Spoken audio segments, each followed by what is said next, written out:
কিছু কিছু পরিবর্তন মানুষ নিজে করে, আবার কিছু কিছু পরিবর্তন মানুষের জীবনে এমনিতেই আসে, সে না চাইলেও আসে। যেটা সে সত্যি চায় না এমন পরিবর্তনও মানুষকে মেনে নিতে হয়। তুমি হয়তো চেয়েছিলে যে 80 বছর বয়সেও তার সাথেই তুমি একসাথে হাত ধরে চলবে, একসাথে গল্প করবে, একসাথে ঘুমাবে, তাকে আঁকড়ে ধরতে চেয়েছিলে, জীবনের প্রতিটি মুহূর্তে তার পাশে থাকতে চেয়েছিলে, কিন্তু সে ছেড়ে চলে গেছে।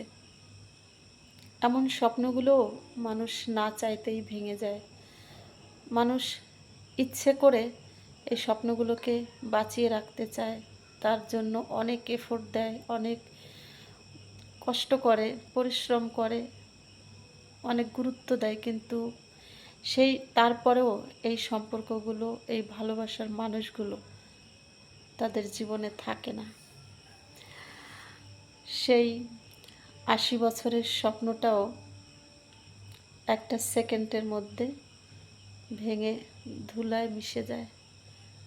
পুরো পৃথিবীটাই একটা কাচের স্বর্গের মতো ভেঙে টুকরো টুকরো হয়ে যায়। এই পরিবর্তনগুলোই মানুষের জীবনে অদ্ভুতভাবে আসে, যেটা মানুষকে পাল্টে দেয়।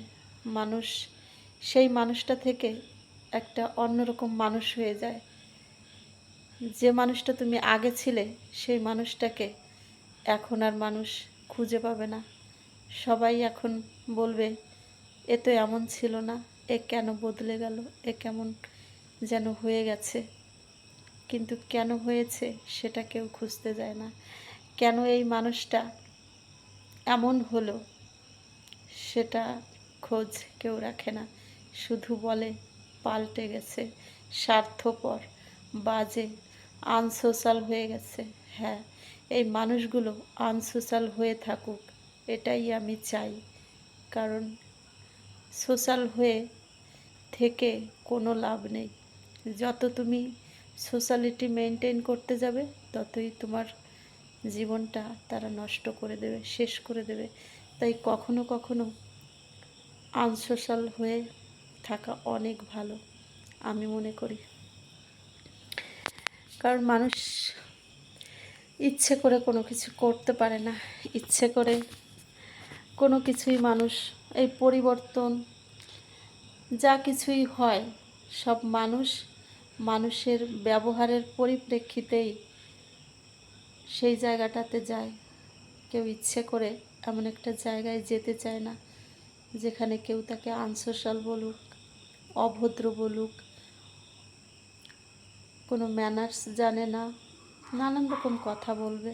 এটা কেউই চায় না, তারপরেও এটা চলে আসে মানুষের জীবনে। তাই কে কি বলল তাতে কিচ্ছু মনে করো না।